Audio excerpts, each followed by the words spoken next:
So I just want to say, first of all, we really appreciate you doing this interview with us, Andrew. Why don't you start by introducing yourself? Absolutely. So my name's Andrew Tate. I use he/they pronouns, and I've actually been working as a barista since I finished high school 25 years ago. My last name was originally Tate, but I changed it after my favorite Starbucks drink, which is a latte. I'm constantly doing shit, like I don't like to sit still, I'm always busy.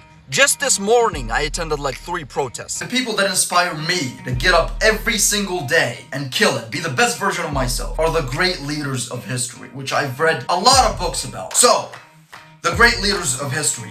You've got Joe Biden. Yes, absolutely. By the way, how much time do we have? Because I need to be at a women's rights march in like 15 minutes. I've always hated fighting. I feel like it promotes toxic masculinity. I did watch a lot of kickboxing when I was a kid, and like I said, I didn't like the fighting, but I'd love to be a ring girl. I think it's absolutely and utterly disgusting that in this society, that if you want to be a ring girl, you have to actually be a girl.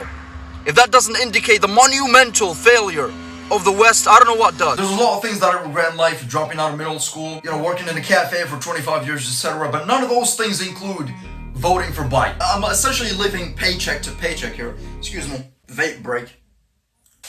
Yes. So anyway, I've been trying to quit vaping for about 5 years now. The farthest I've gone was, I think, 3 hours or something. I truly and absolutely want to quit vaping, I really do. And I've looked into it, I've done a lot of research, and there's been many studies done about how it's actually really bad for the environment. And I find it truly difficult to sleep at night knowing that I'm contributing to global warming. I'm actually kind of homeless at the moment. I moved out of my parents' apartment recently because my dad decided to buy a gas-powered car. And I thought, if you're that much of a dork that you don't even care about global warming, I'd rather be homeless than live under the same roof as you. Listen, I want to get a car as well. I really do. I'm tired of taking the fucking bus to work every day.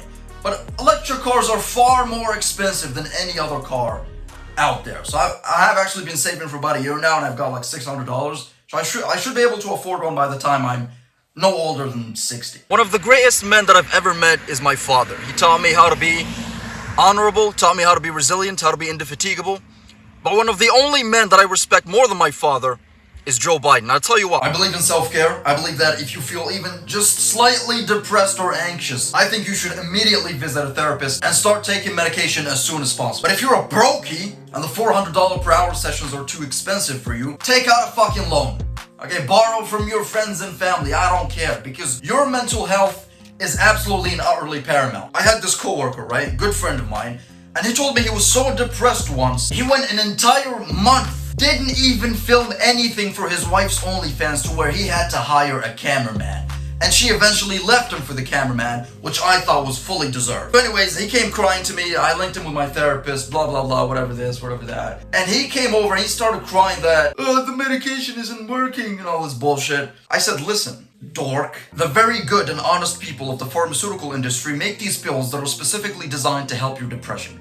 And if you're taking these pills and you're still depressed, guess what? You're not taking enough pills. The more pills you take, the better you'll feel. So anyways, whatever, I talked him into it. He listened to me, blah, blah, blah. And like, not even a week later, his depression was immediately and permanently gone. He overdosed.